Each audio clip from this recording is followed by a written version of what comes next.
మీరు రండి. మీ Aadhaar card ID proof ఇవ్వండి. మీ పేరు?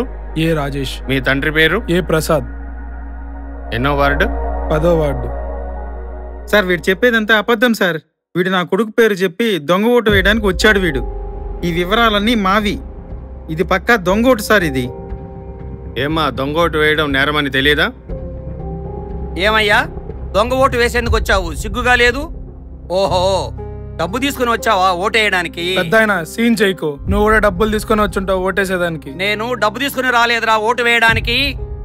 మీ భవిష్యత్తు కోసం ఓటు వేయడానికి వచ్చా. ఓటు స్వార్థం కోసం వేసేది కాదు, సమాజ హితం కోసం వేసేది.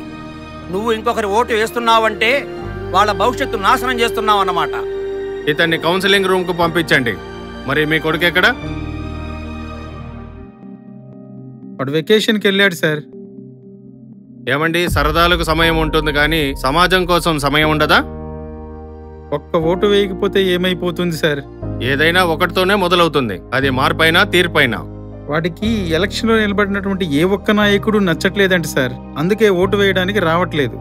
నాయకుల కోసం కాదు, నైతిక హక్కు కోసం ఓటు వేయాలి. ఎవరు నచ్చకపోతే నోటాకు వేయాలి. సిరా చుక్క సిస్టమ్ను మార్చేలా నీ చూపుడు వేలు భవిష్యత్తుకు దిక్సూచిగా ఉండాలంటే ప్రతి ఒక్కరూ ఓటు వేయాలి. ప్రజాస్వామ్యాన్ని పరిరక్షించాలి.